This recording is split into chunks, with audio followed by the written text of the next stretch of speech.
Well,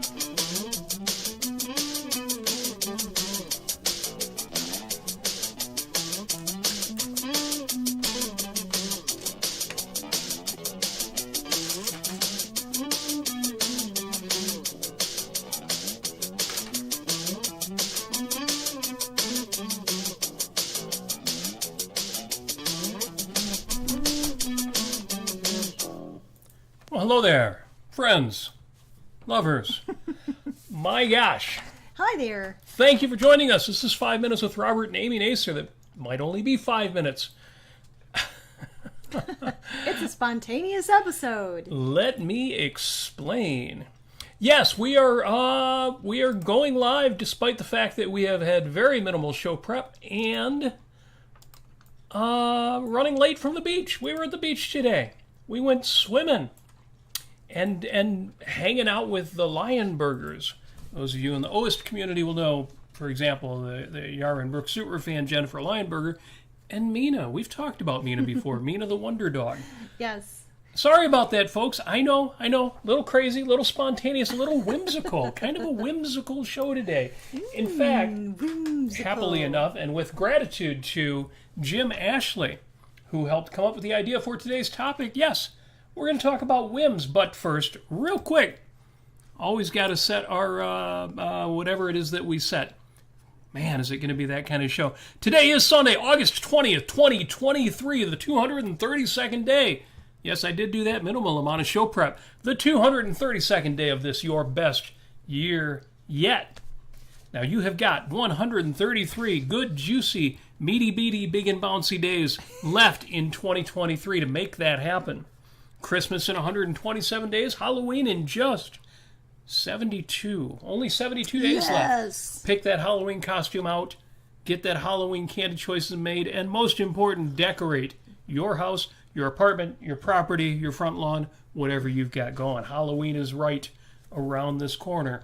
Mm-hmm. Real quick, on this date, on this fine date of August 20th, way back in 1975, the Viking I launched. Yes, the Viking I mission to Mars. An unmanned U.S. planetary probe launched from Cape Canaveral, Florida, on a mission to Mars. On June 19th, 1976, now think about that. June 19th, 1976, so the better part of a year later, the spacecraft entered into orbit around Mars and devoted the next month to imaging the Martian surface with the purpose of finding an appropriate landing site fit for the lander. It's interesting to me to go back and think this almost year-long mission to get to Mars, and it's just a probe, it's just taking pictures. We've sent really cool probes since then.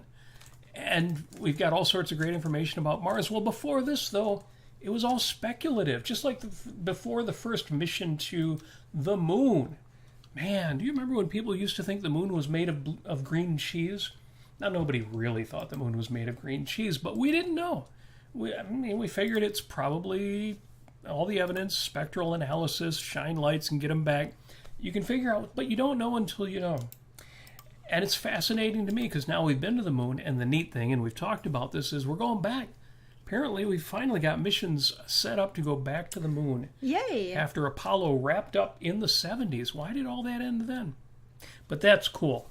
So yes, on this date, Viking I was launched. Two more on this date. Happy birthday to Robert Plant. Robert Plant is, let's see, did I write down he's 75 years old? How is he 75 years old today? To me, he's still that young, skinny guy, lead singer of Led Zeppelin. Mm-hmm. Singing that nasty style. Nowadays, he does... well, he still is, except for the DNA breakdown. DNA breakdown! We can do that to the theme of the Zeppelin song from that first album, Communication Breakdown. DNA breakdown. I've definitely got to do a recording of that. Amy, do not let me forget. Oh, no, I won't. All right. I'm just on my monitor computer here because I didn't have it up, and I've got to have it up for the not super chat, for the chat. Everybody in the chat is super on our show. And let me also get the Facebook chat up as well. The other big birthday today is Amy Adams. So tell me in the chat, favorite Robert Plant, which is, of course, going to mean favorite Led Zeppelin song. No, I'm kidding. He had some great solo stuff and great work that he has done with Now her name escapes me, the country singer that he's been working with. In any event, tell me your favorite Robert Plant song and your favorite Amy Adams movie. Today is Amy Adams' 49th birthday. I would say Enchanted. Enchanted. Yes. Yeah, Enchanted. You know, it's funny. I don't feel like she was the star of the film. Well, but she upstaged everything. Oh, no, she was the star of Enchanted. Oh, no, yes. I was going to say, I don't feel like she's the star of Miss Pettigrew Lives for a Day. Oh, right. But, Yeah, but she was definitely a star in that film. And absolutely. that might be my favorite Amy Adams film. Ah, But you're right, Enchanted is a great film. yes.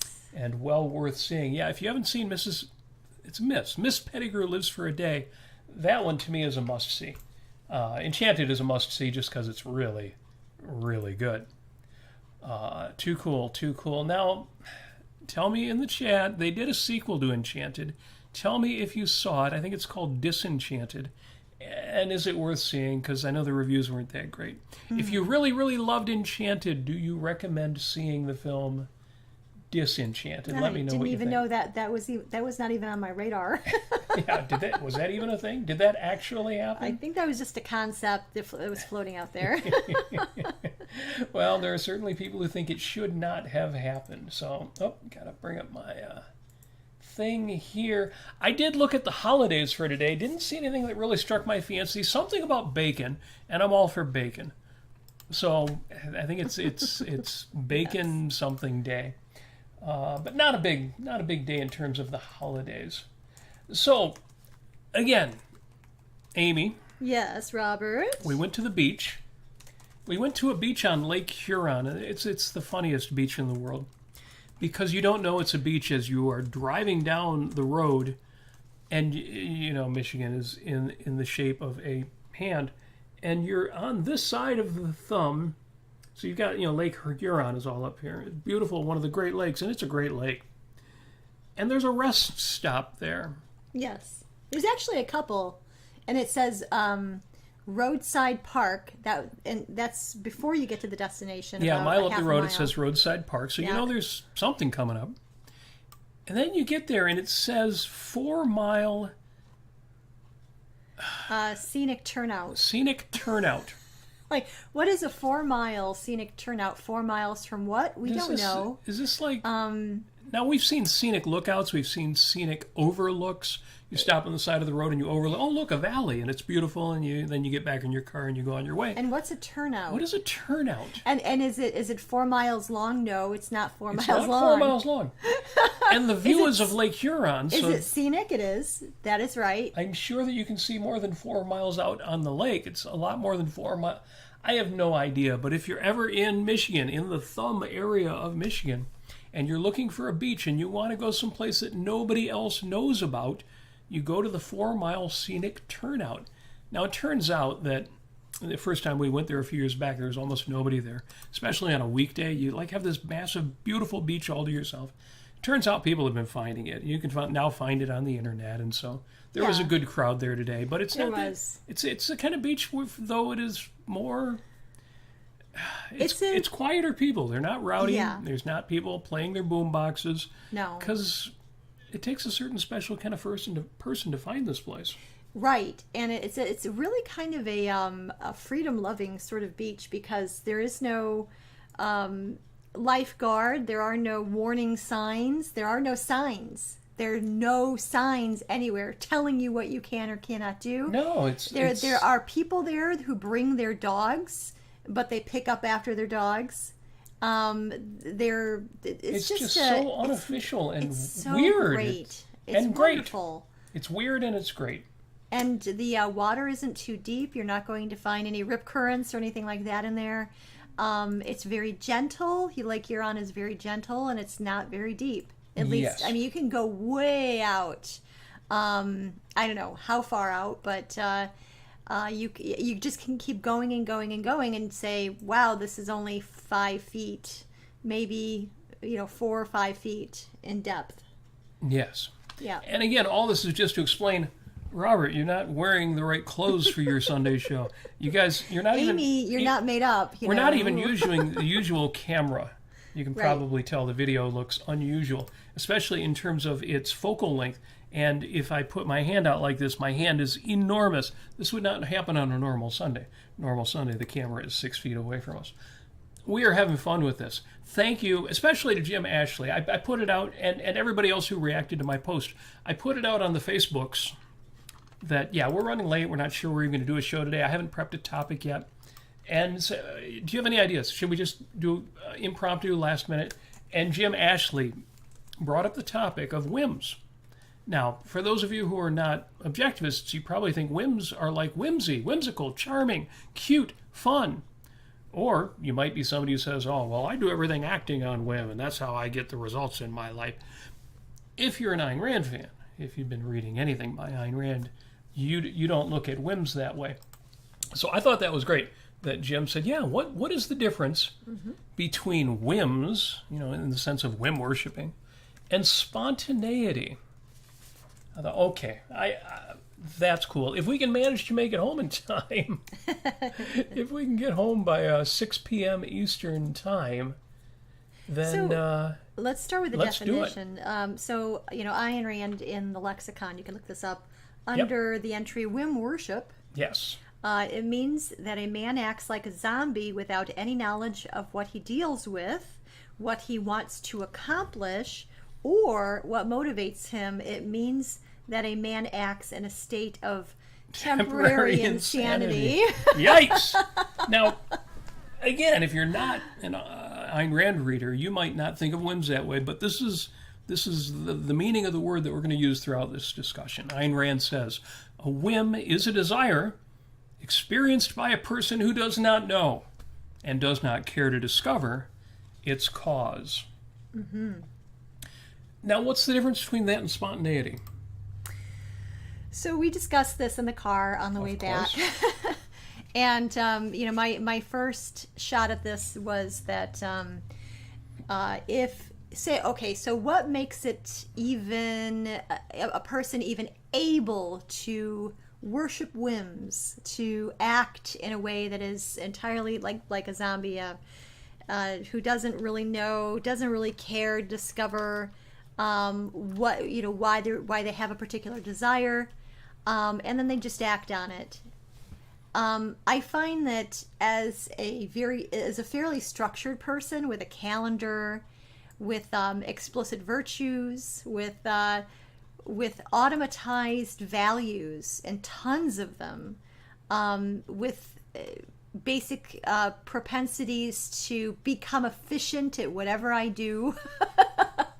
So in other words, if a person has a structure and it's an automatized habitual structure in their life, the chances of them being able to completely drop their mental functioning into temporary insanity is not likely.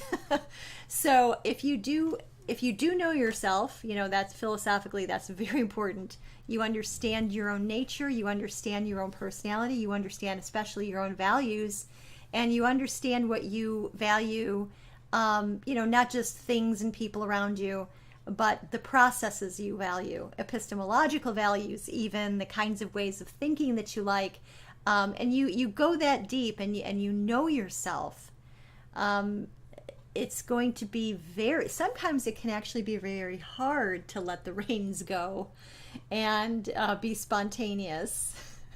So, and we can talk about that a little bit later, because that was actually one of my, before Jim mentioned it, the idea of being playful was something that I wanted to bring up, and we will. But I mean, in terms of whim worshiping, it's really hard to whim worship if you are a rationally structured person.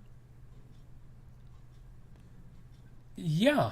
Well, you've just covered about 10 different topics and kind of jumped to the end, but let's go back to the beginning. What is a whim? A whim is just poke me if you think that I'm giving away all the secrets. Well, it's not about giving away all the secrets. There's a long essay to be written on what you just said, because the first question is, what is a whim? What's the difference between a whim and spontaneity, which is our topic? The fact that by automatizing better behaviors, you develop a character, yes, which makes it less likely that you would engage in whim worship. You're right. I mean, in my thing, it's kind of the end of the conversation, but yes, eventually we will get to that point too. The point I kind of wanted to make, and you touched on it, you kind of gave the whole show. Well, we could do this in 5 minutes. We could say we're done. But let me give a little bit more on it. Because yes, a whim, again, is not just a spontaneous thought. It's a spontaneous thought. It's a feeling or emotion, motivation, action from somebody who doesn't want to question it. Yes. And the difference between that and an automatized behavior, a memorized behavior, and you do this all day and every day, a creative behavior, right. Creative thinking. Especially one that you know the motivation for. Or, well, let's not go there yet. Yeah, okay. Because let's not go there yet. The difference between a whim and the 20 other ways in which you act on automatized knowledge, automatized skills, automatized behavior, including when you are spontaneous, because the thing you're spontaneous about is not rising out of nothing, whether it's at humor, at work, in romance, in the bedroom. The difference is in those 20 valid ways of functioning. Like right now, I'm saying this impromptu, I haven't scripted this, is that as you're going along, you are not unwilling to look at, think about, examine what you're saying, what you're feeling, what you're choosing to do. You are, I think, Amy, you used the term self-monitoring. Yes. You are self-aware, you are self-controlled. And if you do something where you can see I'm going in the wrong direction, or I'm starting to do a wrong thing, you stop yourself. And if you have to compensate, you compensate. That definition of what a whim is also the answer to the question, what's the difference between that and spontaneity? A whim is a desire experienced by a person who does not know and does not care to discover its cause, whereas spontaneity is action that is taken without pre-planning, without a forethought, but it is monitored, and the person being spontaneous does know or does care to discover the cause. Yes. The motivation. As you say, self-monitoring, self-aware, focused. Yes. Focused. And that is the difference. And with that said, Yaron Brook had a show recently where he was asked about, what about overthinking? And Yaron said, and I kind of had a different answer than he did when I heard him say that, but Amy, you said you liked his answer. I did too. I appreciated it. Yeah, I really did. And Yaron made the point that what he does when he does his radio show, he doesn't script anything. Or when he gives a speech, he's already learned all the information, but he's also automatized the delivery. So he's not second-guessing himself. He is simply putting that skill to use. And he's focused and he's aware. And again, as I say, if you find yourself saying the wrong thing, or you can see your audience is losing interest, or you need to modify what you're doing, you can do that because you do know and you do care about what you are doing and saying. But most of life is unscripted. Now, people will protest. They will say, no, I go to work, I'm very focused, and I'm thinking ahead of time about every single thing I'm going to do. And I would ask you to question that premise. Yes. Do you think about, I mean, if you think about how to ride a bicycle, you will fall off of the bicycle. You have to rely on automatized behaviors. I was going to say something about how you use the bathroom or something more intimate, but every skill, including eating with a knife and fork, you are relying on automatized behaviors. Yeah, you're relying on yourself. Yes. And sometimes you have to rely on yourself to do things half-assed or in a B- sort of level. Oh, you're going back to that previous discussion about how, yes, you need to right-size your level of performance. Right. If you decide that you have to, for example, you've got to be an A-list, A-level dancer, then if you're not, you will never dance with your wife, you'll never dance with your friends, you'll never dance at all. So yes, I like your idea of pick a level of performance in which, at that level, I'll actually do it. I'll actually get it done. That's right. That's pretty awesome. So I have to go to the chat real quick, because there was a whole bunch of chat that I haven't seen yet. And especially I wanted to see what folks said about our intro because, for example, Jim Ashley points out a couple of films that featured Amy Adams and that I haven't seen. I have not seen Doubt and I have not seen Arrival. But he says they are worth seeing. And then he says something that you might as well say, the sky is up and air exists. He says, I have a bit of a crush on Amy Adams. Well, you are human, so yes, of course you have a crush on Amy Adams. And no clothes. And no clothes. I don't know. I know when does she not have clothes? I don't know if the comment and no clothes goes with I have a bit of a crush on Amy Adams. I think that might have been in relation to something else that we said at the time. If not, well, okay. Maybe that's not that unusual either. And Jim is summing up. He says, when spontaneity arises from a rational mental structure, it's wonderful. Yes, and that was getting to the point that Amy was getting to, which, again, to me is more at the end of the discussion. But yes, character is a thing. Skill is a thing. Automatized behaviors matter. They more than just matter. Again, you can't, every time you walk down the street, try to remember how you learned to walk. You could focus on it to improve your gait or your posture. But there are countless skills where you can't even do the thing if you think about every single thing about it. So yes, absolutely, all in favor of spontaneity. And spontaneity is required for example, improv. Think of improvisational comedy or improvisational music. And folks, if you're scripting everything that you do in the bedroom, it's more than just that's going to be a disaster, but also you're not there. You're not in the moment. You are. Or if you're scripting your dates. Yeah, like scripting your dates. I brought a checklist with me. Yeah, checklist. We talked about checklistism, yes. Which objectivists are not immune from. Well, she needs to have all of these 7 virtues. Okay, well, that's a prerequisite right there. But you tell me in the dating environment how you're going to find that out. Well, you can monitor her behavior, or you can grill her. You could try grilling her. Excuse me, I have a form here I need you to fill out. And don't worry, I have one for myself that I've already filled out so that I can hand that to you. Ooh, that's hot. That's sexy. Well, no, it's more of like, I've created a Google survey. Finishiel in the chat is saying, how do you script stuff in the bedroom? We'll do a whole episode on that. We've done episodes on sex and romance. I'll give you all my tips for scripting your bedroom activities. He's got the smiley face there. He knows. He already knows the answer to that question. And it can be done, but not in the simplistic way that it sounds like it can be done. So yes. He also says Arrival is worth watching. Very nice one-time watch. Questionable premise, but nice. I'm all about a good questionable premise. I mean, it's a movie. It's why would a movie have to be, I could use the pejorative term, naturalistic, but even believable. Believe me, my ability to suspend disbelief is well exercised. It's another one of those things I don't have to think that hard about to put that into effect.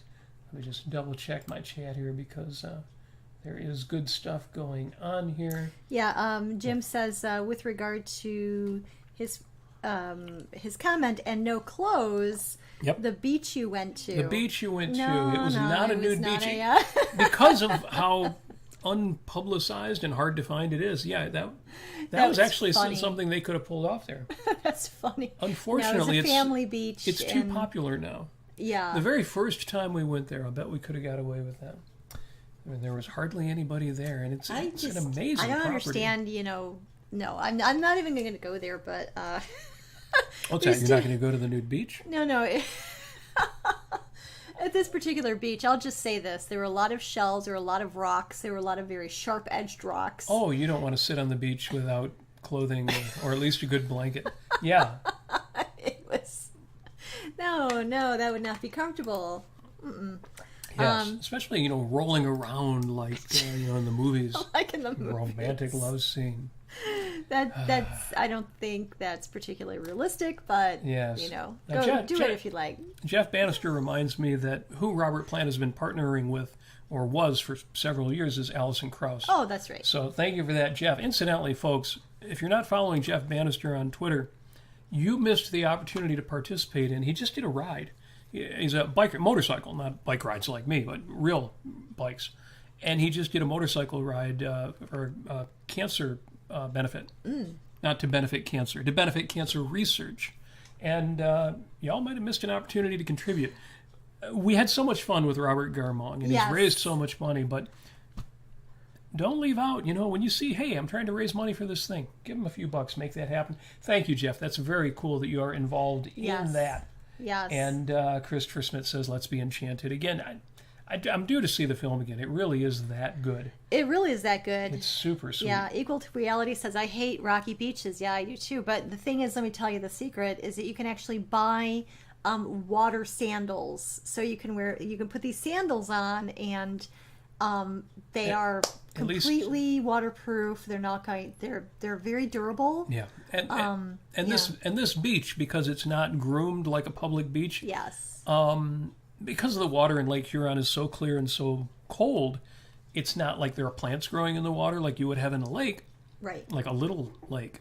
But yeah, a lot of rocks and a lot of muck. Yeah, a certain amount of muck. Yeah. Muck ran in lines, the rocks ran in line. It's really strange. And then there were larger rocks too, where you could climb up on top of, and you could be out of the water. Yeah, but I was going to say, the beach is a sandy beach. It's not a rocky beach. Oh, yeah. Yeah, the rocks are right along the shore, right along the water's edge. Right. And into the water. And you're right, water shoes are good for that. Oh, and don't forget the sand flies. Another reason not to be near the beach. Yeah, they did have bugs that were not the usual bugs you get at a beach. We only noticed that later in the day, but it was weird. See, we should have left earlier. We could have been back here earlier to get the show started right on time and have the topic better planned. Equal to Reality is reminding me, and I saw this when I was doing birthdays earlier, H.P. Lovecraft's birthday. Now, I'm not much for horror and the macabre and Cthulhu and all that, but there's no question that H.P. Lovecraft was a very popular writer, and that's about all I know about that. But yeah, absolutely. National Radio Day, National Chocolate Pecan Pie Day, International Day of Days. I didn't see that one. International Day of Days. Says Christopher As opposed Smith. to nights. Now, is there an International Day of Nights? I don't know. Christopher Smith also says, I want to go to 8 Mile. Well, I go to 8 Mile on a regular basis. In fact, I used to, every year, I would make the bad joke of going to 8 Mile Road, standing below one of the road signs, and this is bicycling, so I've usually got a bike helmet on, and holding up a package of M&Ms. I've made that joke every year except this year. Right. I decided to not punish the people who follow my Facebook wall. Oh, no, it's fine. But I'll probably be back next year. Yeah, absolutely. Yeah, we live in the same state as Eminem. Amazing.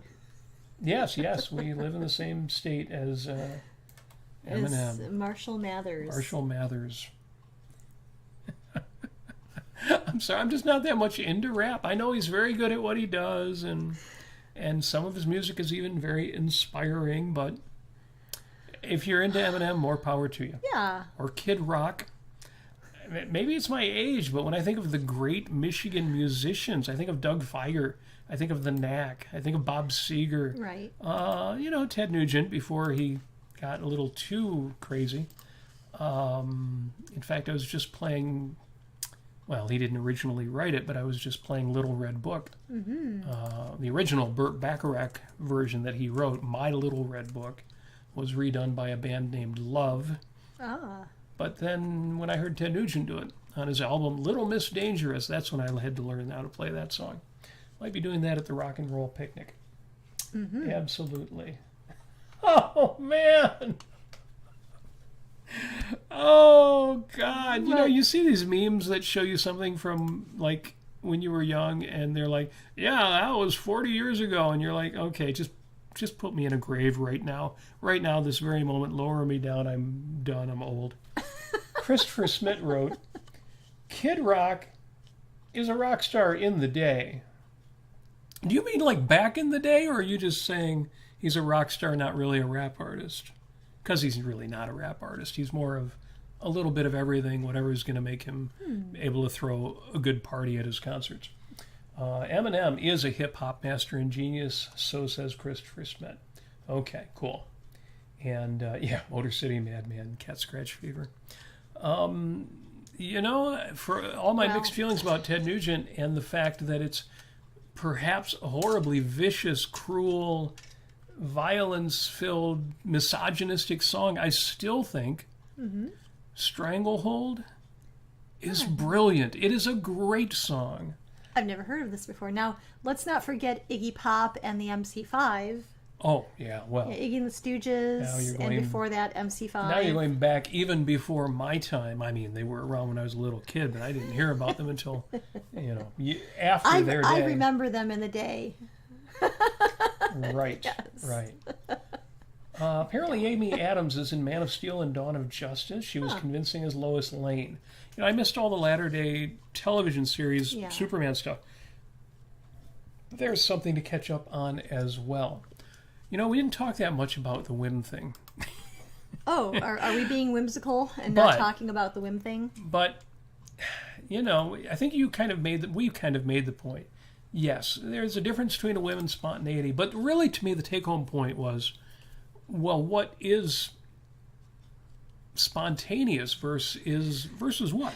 Versus what is rational? Well, spontaneity is just doing something spontaneously. Right. Without planning it ahead of time, without scripting it ahead of time.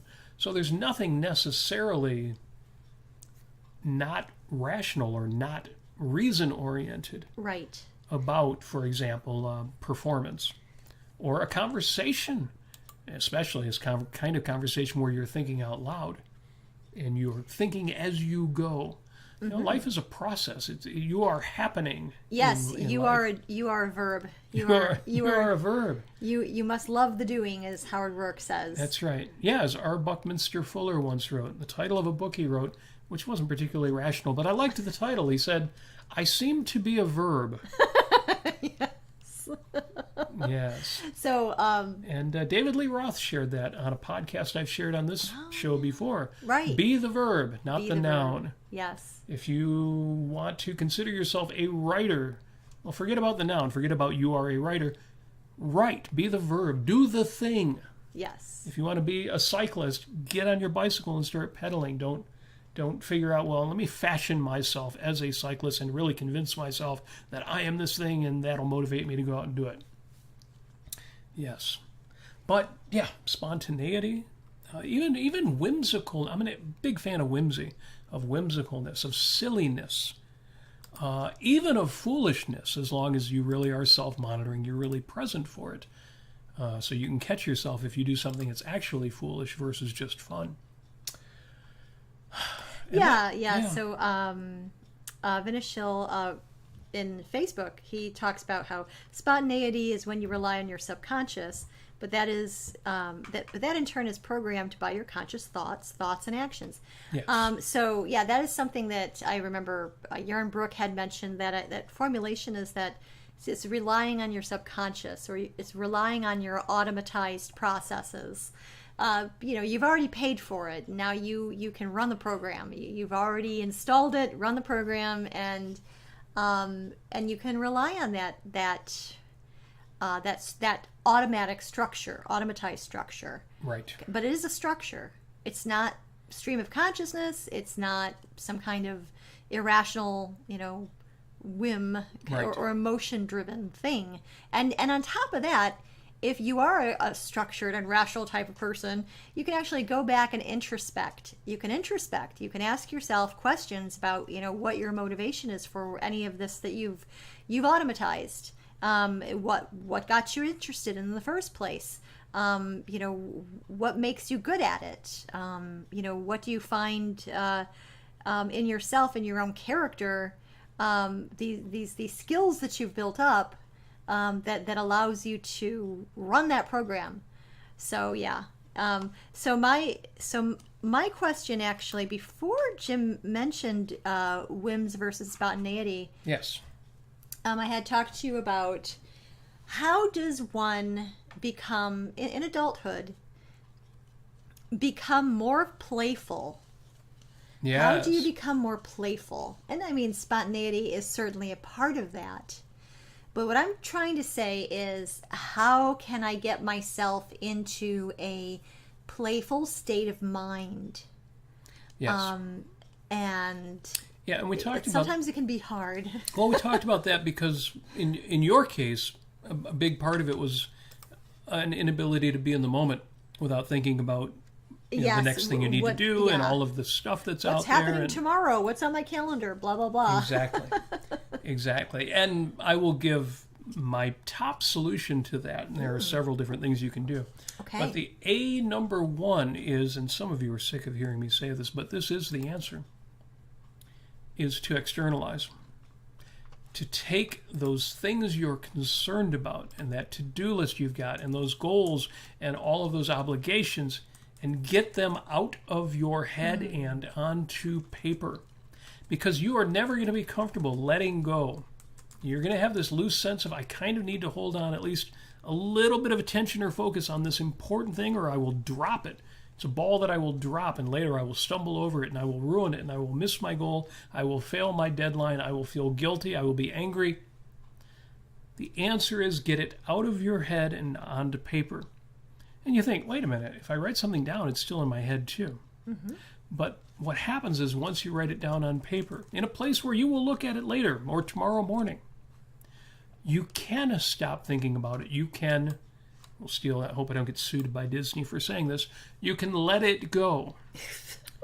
And you will find that, yes, it is easier for me not to focus on it if I know that when I look at what I wrote down later, that will bring it right back to me. I'm not going to drop the ball. I'm not going to fail in the thing I need to do. So yes, externalize. Get it out of your head. And that takes me to one final thing I want to say about whims and spontaneity. Whims are bad. But being whimsical is good. Now, similarly, you mentioned a stream of consciousness. Stream of consciousness art, stream of consciousness painting, stream of consciousness ethics, which comes down to, I'm just going to go through this moment and do what I feel. That's bad. Okay, great. But think about stream of consciousness literally. Well, your consciousness, you right now, have a series of things you're focused on. The average person is running more than one track. You're not literally thinking one word at a time. You're thinking images, you're thinking emotions, you're thinking in terms of what you see and feel and taste, your senses, your modalities. That is your stream of consciousness. The stream of consciousness is essential for creativity. It's essential in creative writing. It's really important in brainstorming. Right. So yeah, don't ever deprive yourself of being able to let yourself go, to follow your own thoughts as a sort of dispassionate observer. Don't do it in an alienating way, like you're distancing yourself from yourself, but you do want that ability, to follow your own stream of consciousness. You see that in meditation a lot. If you're doing it rationally, if you're doing it in a way that actually has some value. Yeah. Well, that's very, very interesting thoughts there. When you mentioned the idea of externalizing and writing down your to-dos and your worries and everything. When I, for any of you who know the Artist's Way by Julie Cameron. Cameron. The one practice that I've always loved and I need to do more of always is morning pages, which is basically writing down continuously without stopping 3 pages of whatever is in your mind. And that is stream of consciousness thinking, or that's really actually what it's doing is it's unloading the filter, you could say. So you think in your head all day, and you've got negative thoughts, and you have worries, and you have all of this gunk that's kind of clogging your mind, and you need to take all of that and put it on paper. It's going to filter that out. It's going to be on paper. You're going to look at it, and you're going to say, is this rational thought? And it might be, it may not be. But it's going to be off of your chest. It's going to be out of your mind. It's going to stop swimming in the pool. You will have filtered your own brain pool in that way. And that is definitely something, when I did that for 6 months straight every morning, I just remember I was so much happier and so much more able to, rely on myself in that way, rely on your subconscious, rely on your automatizations, rely on myself. I just felt a lot more confidence, during the time that I was doing that. Not that I don't feel confidence usually, but that experiment that I went through was particularly enlightening, and it really, well, it certainly made me automatize, self-monitoring more often, every day, as a matter of course, and asking myself whether or not my thoughts, if they're negative or whatever they were, if they're rational. So yeah, that's really excellent. Yeah. In terms of how to be more playful, though, I did actually find a list online.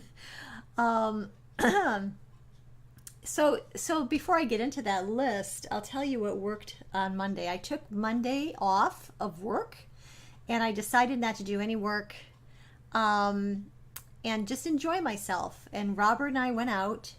We went to the home of Henry Ford and Clara Ford. That's Fairlane, or the Henry Ford Estate in Dearborn, Michigan.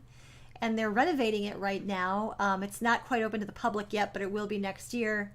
But the grounds and the flowers and the roses and the stonework that they've rebuilt, the bridges, the landscaping, all of this is so just heart-rendingly beautiful, just beautiful. So we went there, we walked around, we kind of found little trails to go down spontaneously.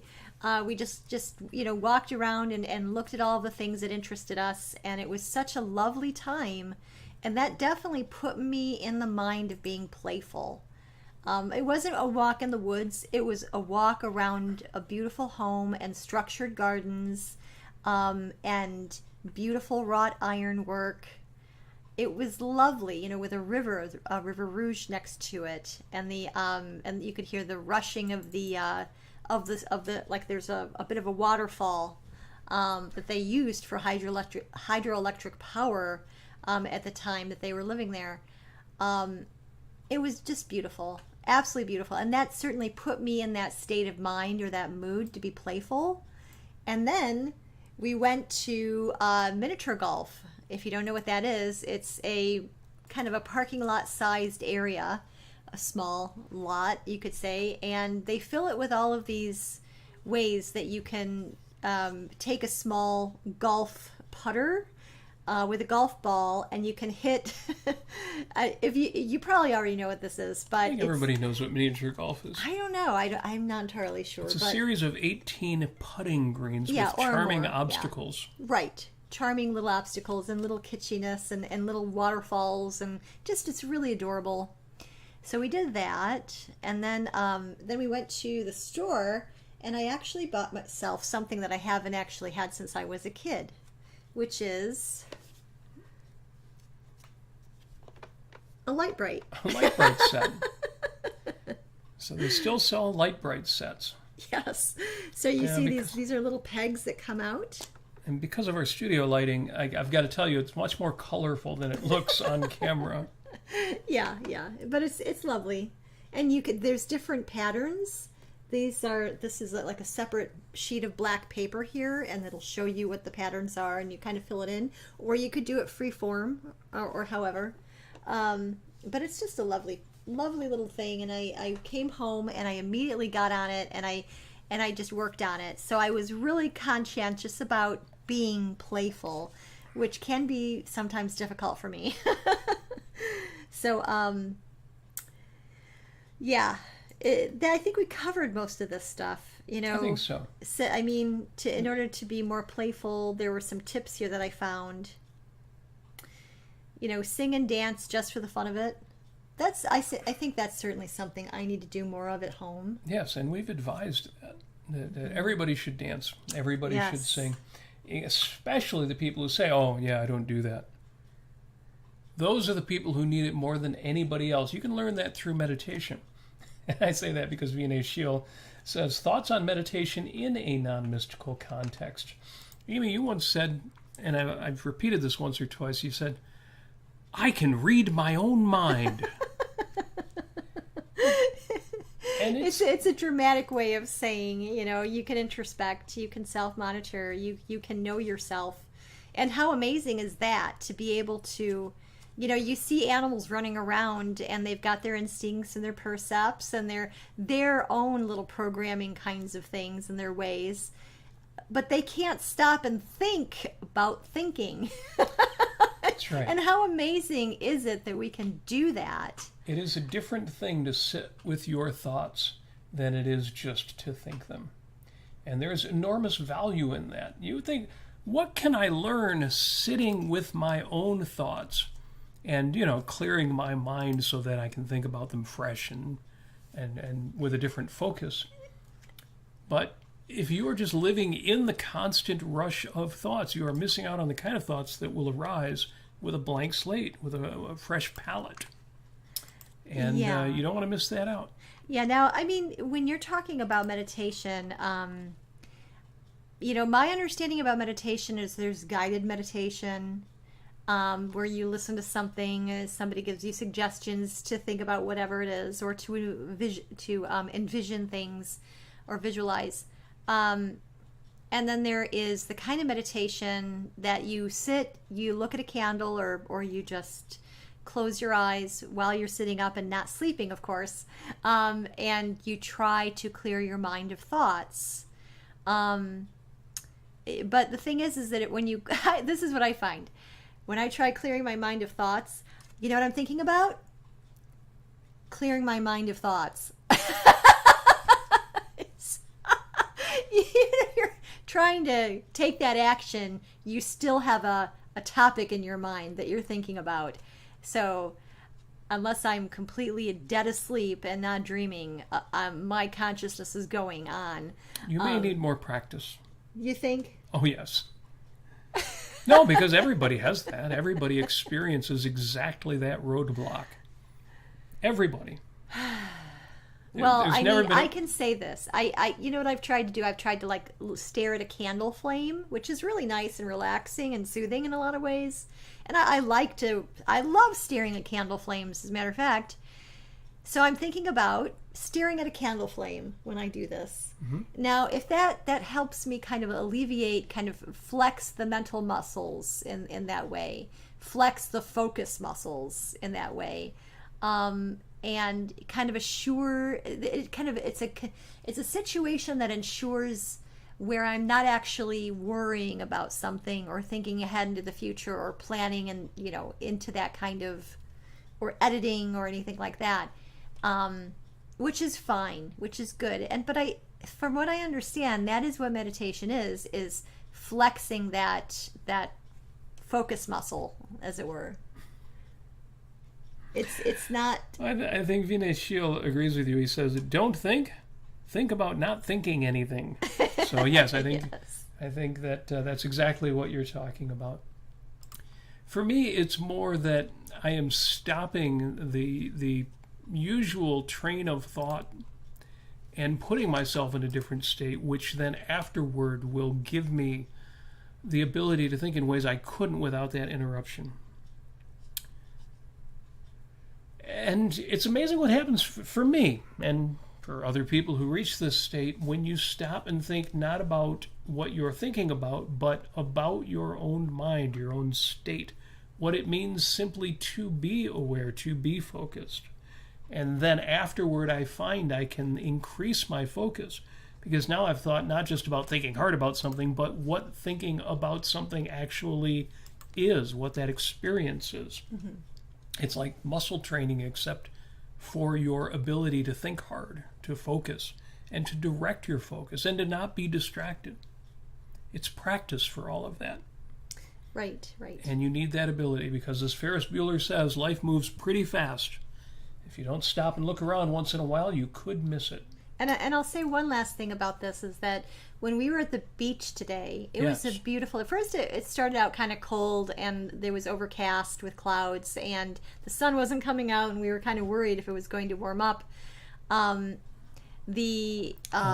Spoiler alert, it did. Yeah, it did. And eventually, so I went out in the water. It's very, very cold. This is Michigan, okay? So, but you get used to it after a while. I came back out from it, warmed myself up in the sun, which was great. And so, yeah, I mean, there were a lot of just very, you could say, what would you call this? Low content consciousness exercising? I don't know. Something like that. There was a lot of that. And I thought to myself, you know what? I'm going to enjoy this. And I did enjoy it. And I did find things to point out to myself that were very enjoyable.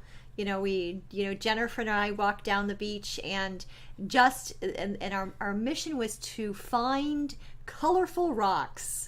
And interestingly shaped rocks, and so we did, and we found them. I found one that was actually almost exactly like a pyramid shape or a triangle shape, and so I gave it to Jennifer, and I said, "Oh, look, it's the Pythagorean rock." So it's very, very playful. It's very lovely to look at a horizon, and it's lovely to look at water and to hear the water and to feel the water, feel the vibrations of the water. It's a wonderful feeling to be at the beach. So I highly recommend it, and I really enjoyed myself today. Yes. Let me give you another example. There are countless examples of what you can get from meditative practices. One of the things that I get from a meditative practice is the ability to focus on a psychological or mental state while abstracting away all of the content, the specifics, the concretes. And one that comes to mind is the experience of life as an end in itself. Now, if you're living a good life, you're having all sorts of pleasures and satisfactions. You're achieving all sorts of goals. You're developing a real sense of self-esteem. You're exercising your virtues. And all of those things feel like an end in themselves. And every goal achieved, every celebration that you have, every party that you throw, every time you look in the mirror and throw yourself a high five, and I hope you are all looking in the mirror and throwing yourselves high fives. But there can be enormous value in abstracting away the feeling itself of, I'm so glad I'm alive. I'm so glad I am here. I'm so glad I exist. I'm so glad that I am conscious. This life is an end in itself, not just because of this thing and that thing and the other thing, but because of all of it together. Not just because I was great at my job, not just because I'm really smart, not just because I'm so goddamn good looking, but all of the separate things, every achievement, every reason that you have self-esteem. Being able to isolate that, again, after that, when you go back out in the world, you can experience that feeling in connection with each one of those concretes that much more sharply, richly, deeply. There may be people out there who would say that just doesn't work for me. I don't do that. I don't think that way. My mind doesn't work that way. And if that's you, more power to you. But these practices do have something to offer if you can go into them, spend enough time in them that you can at least see what they're trying to give you. That's all I would say about that. I could do a whole show on meditation, but I'm not an expert. Listen to somebody. Don't listen to like the really heavy-duty experts in meditation. If you're skeptical about meditation, listen to somebody like Dan Harris, who's not a guru. He's a newspaper guy, news guy. But he got into meditation and ended up starting a podcast about it. Listen to Sam Harris, who has a whole meditation app. And again, very grounded. It's not woo, it's not religious, it's none of that. Listen to somebody normal about it. So anyway, a little bit on that. Didn't mean to get too much into it. Yeah, Petya says meditation or yoga practice or exercise daily can give you a great sense of accomplishment every day. Yeah. Very true. Yeah, Jim. Yep. Jim says, I guess it's axiomatic. Telling yourself not to think requires that at some point you think about not thinking.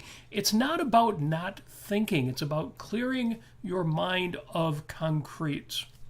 It's thinking in the sense that you are there. You're not trying to achieve a Zen state, a sense of nothingness, of not existing. That's not the idea. And to the extent that certain Eastern writers write in that way, that's not what I'm talking about and not what you want. Well, I like Vinishil mentions, I don't know, I have to think about this. He says, I think meditation is more than just focus. It's focus plus attention.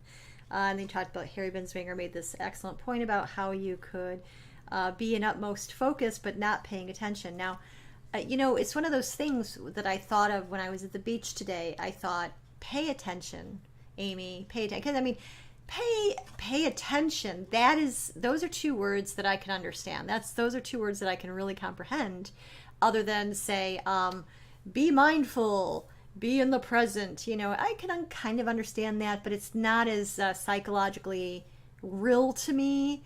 But pay attention, I think, is a really nice if you've ever been in a conversation with somebody and you had to snap your fingers and say, hello, are you here? Not because they were thinking about something else. People get distracted and that can be annoying. But just because they weren't thinking about what you were saying. They weren't present. Yes. They weren't there.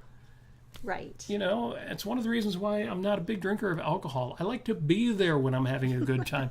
And the same thing when I'm having a conversation with somebody. I think it's a good idea to actually be there. Yes. Now that's metaphorical. You're physically there. Of course you're there.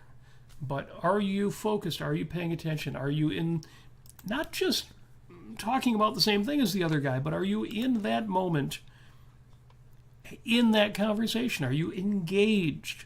I know we kind of get hung up on words like, are you engaged? Are you mindful? Are you present? Those words do actually name something. And there are enough woo people out there using that kind of language that I know we tend to be suspicious about it. Don't throw out the baby with the bathwater. Right. Or any other value with the non-value.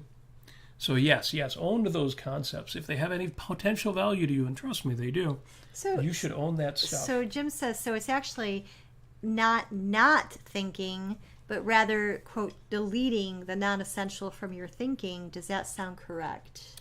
Yes, if by non-essential you mean that which is distracting you from from the state of mind you're trying to achieve. Mm. Yes.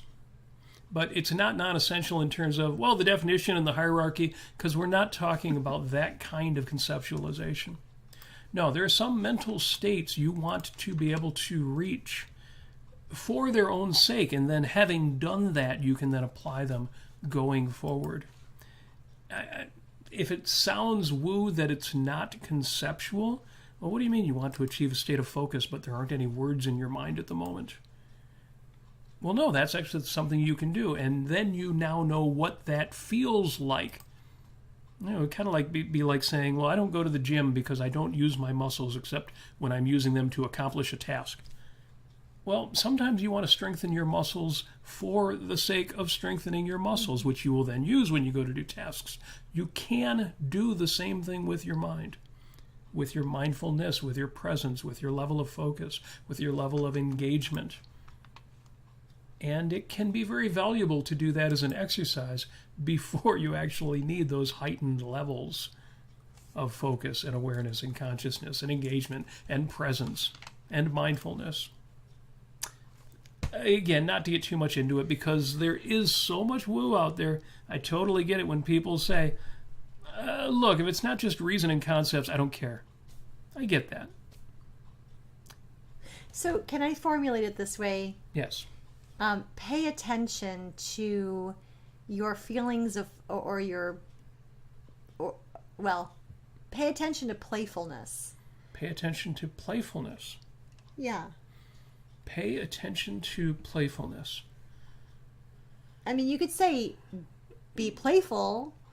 I don't know if that really gets me there. But if I can say... Well, no, because you're right. The attention part is important. If we're talking about the original topic, what is the difference between whims and whimsy? between Yes. whims and spontaneity? And I think the answer is pretty straightforward. Pay attention. Be there. Be focused. If you do something and you do want to then look at it and not evade, not go on your feelings, not get drunk and say what happens in Vegas stays in Vegas, but actually be focused. Well, here's what I'm saying. Here's what I'm doing. I'm not planning it out ahead of time. I am going purely on automatized and even values, meaning emotions, but I am here. I am engaged. I am constantly giving the positive and negative feedback associated with what I'm saying right now. And I realize, for example, that this sentence is going on so long that I'm losing my breath and probably losing my audience. I am engaged. I am focused. I am ready to put on that brake when necessary and then let it go again when necessary. That's focus. That's rational. That's not whim, but it sure was kind of whimsical. So I think we've answered the question. Do you think we've answered the question? I think we have. Folks, let us know what you think. let us know in the chat. You don't have to say it was a good answer, but did we answer the question? What is the difference between whim and spontaneity? Christopher Smith says, clear. Clear. Good. Thank you. We all want to be clear, especially the Scientologists. Oh, no. Ooh, I should never have thought of the word clear as having anything to do with those crazy It has people. nothing to do with Yes. them because they're awful cloudy and foggy in their. And Christopher Smith says, jazz is improvisation.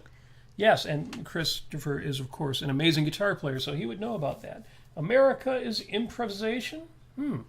Ken Burns. I have to look up Ken Burns, the great documentary producer. Yes. America is improvisation.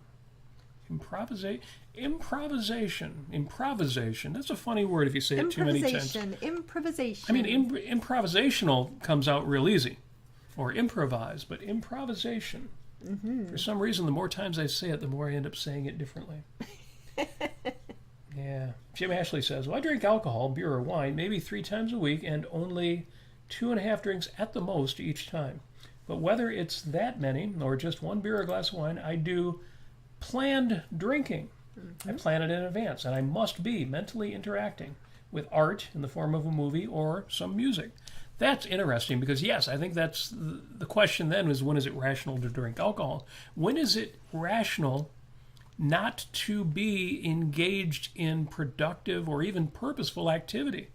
And the answer is when you have set up ahead of time.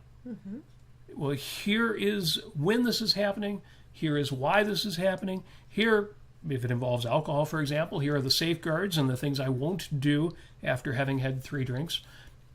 That is when it is rational. And the prerequisite of all of it, which is you can afford it. Not just you can afford to go out and buy the bottle of a decent liquor and not a cheap Bud Light, but also you can afford it in terms of your time, in terms of your energy, in terms of your available focus, in terms of the social relationships that you've got, who else you're dealing with, what's on your schedule. Take what you want. This is the Bible? Or was it Rabbi Hillel? Take what you want and pay for it.